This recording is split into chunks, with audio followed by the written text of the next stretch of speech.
एक मोठी बातमी आहे। राज ठाकरे मुख्यमंत्री देवेंद्र फडणवीसांची आज भेट घेणार आहेत। नाशिकमधील आदिवासी विभागातील कर्मचाऱ्यांच्या विविध मागण्यांसाठी सुरू असलेल्या आंदोलनावरती तोडगा काढण्यासाठी राज ठाकरे मुख्यमंत्री देवेंद्र फडणवीस यांची भेट घेणार आहेत। कारण असं की नाशिकमधील आदिवासी विभागातील कर्मचाऱ्यांच्या विविध मागण्या, त्या संदर्भात सुरू असलेली आंदोलनं आणि याच आंदोलनावरती तोडगा काढण्यासाठी म्हणून मनसे अध्यक्ष राज ठाकरे हे मुख्यमंत्र्यांची भेट घेणार आहेत। नाशिकचा मुद्दा आहे, तिथे आंदोलनं सुरू आहेत आदिवासी विभागातील कर्मचाऱ्यांच्या विविध मागण्यांसाठी आणि सुरू असलेल्या आंदोलनावरती तोडगा काढण्यासाठी राज ठाकरे आज मुख्यमंत्र्यांची भेट घेणार आहेत। पालिका निवडणुकीच्या पार्श्वभूमीवर मनसे ॲक्शन मोडवर आली आहे। येत्या 4 ऑगस्टला मुंबईतल्या रंगशारदा सभागृहात मनसेचे शिबिर आयोजित करण्यात आले। या मेळाव्यामध्ये राज ठाकरे शिबिरातील मुंबईतल्या शाखाध्यक्ष, विभागाध्यक्ष आणि उपाध्यक्ष यांना मार्गदर्शन करणार आहेत। या शिबिरासाठी फक्त मुंबईतील पदाधिकारी उपस्थित राहणार आहेत, त्यामुळे राज ठाकरेंनी मुंबई पालिका निवडणुकीसाठी कंबर कसली असं म्हणायला हरकत नाही। मुंबईतील पदाधिकाऱ्यांना राज ठाकरे काय कानमंत्र देणार याकडे सर्वांचं लक्ष लागलंय।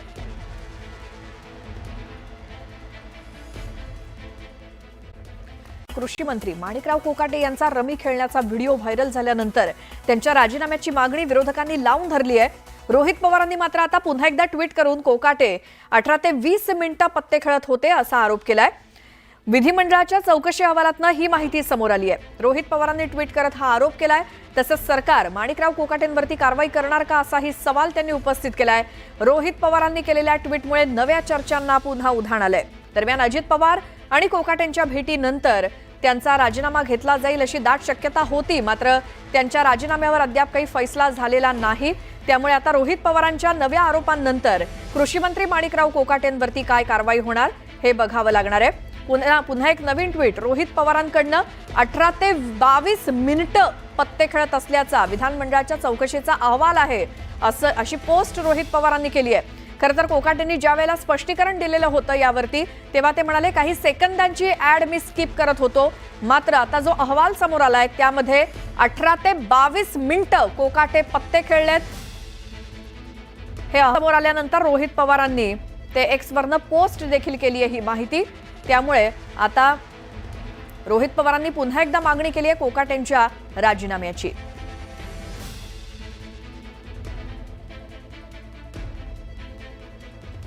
आणखी एक मोठी बातमी, काल मंत्रिमंडळाची बैठक झाली। दरम्यान कृषी मंत्री माणिकराव कोकाटे यांचा राजीनामा टळलेला असला तरी खाते बदल मात्र होण्याची शक्यता आहे।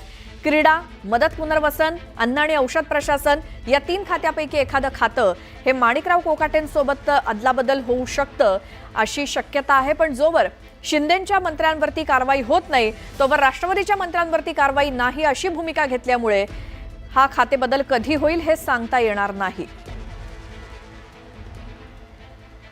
आमच्या प्रतिनिधी प्रणाली कापसे आपल्यासोबत फोन लाईनवरती आहेत। प्रणाली, एकतर ज्या पद्धतीने कोकाटे म्हणत होते की मी ऍड स्किप करत होतो, पण आज रोहित पवार पुन्हा म्हणतायत 18 ते 22 मिनिटाचा व्हिडिओ आहे, कारवाई कधी होणार असा प्रश्न पुन्हा विचारलाय, मात्र काय एकूणच गोंधळ आहे हा?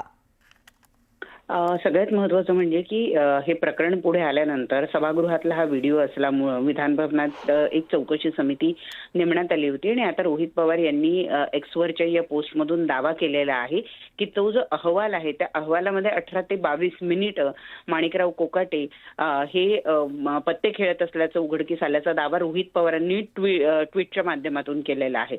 आता जो चौकशी समितीचा अहवाल आहे त्याचा कागद किंवा त्याची जी माहिती आहे त्याचा काही पुरावा यांच्याकडे रोहित पवारांकडे आहे का, एक तर हे बघावं लागेल।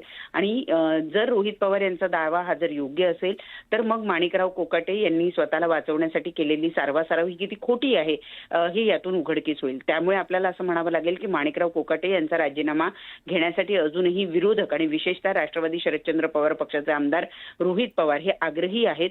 अजूनही या प्रकरणाचा पिच्छा त्यांनी सोडलेला नाहीये, कारण ज्या पद्धतीनं काल माणिकराव कोकाटे यांच्यावरची त्यांची कारवाई टळली.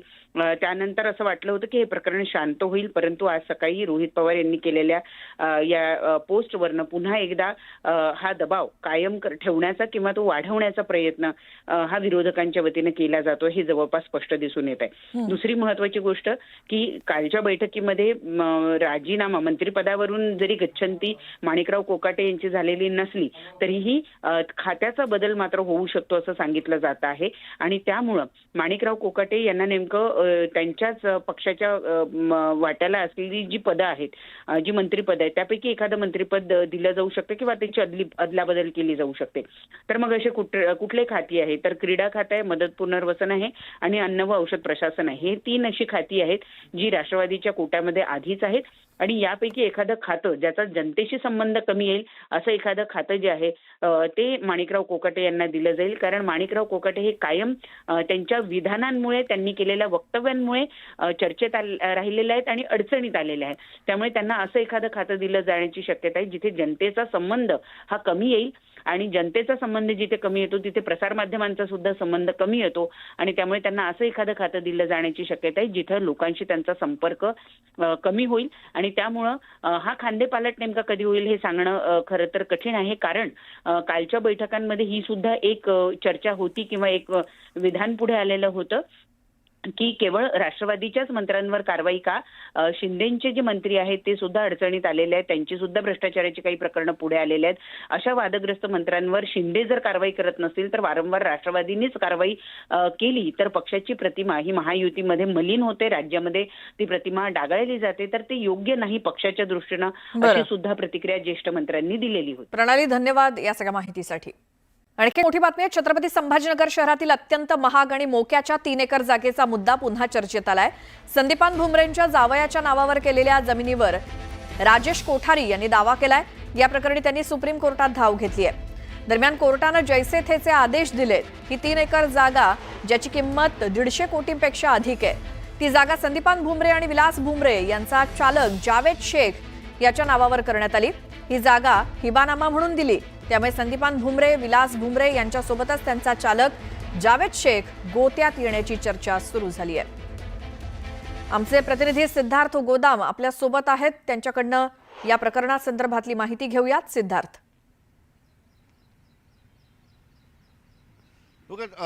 ह्या जागेवरचे अनेक ट्विस्ट येत आहेत. मात्र ज्यावेळेस संदीपान भुमरे आणि विलास भुमरे या बाप लेकांचा चालक जावेद शेख याच्या नावावर ही जागा झाली, त्यावर मात्र या प्रतिक्रिया आणि सगळ्यांना आश्चर्य व्यक्त झालं. कारण त्याच जागेवर उभा आहे मी आणि 150 कोटीची जागा आहे आणि एक साधा ड्रायव्हर एवढी जागा कशी घेऊ शकतो, हे अनेक प्रश्न निर्माण झाले होते. मात्र आता या प्रकरणामध्ये नवीन ट्विस्ट आलेला आहे की या जागेचा मालकीसाठी आणखी एक राजेश कोठारी नावाचा व्यक्ती समोर आलेला आहे. त्यांनी या जागेवर दावा सांगितलेला आहे आणि हा दावा घेऊन तो सुप्रीम कोर्टात गेला होता.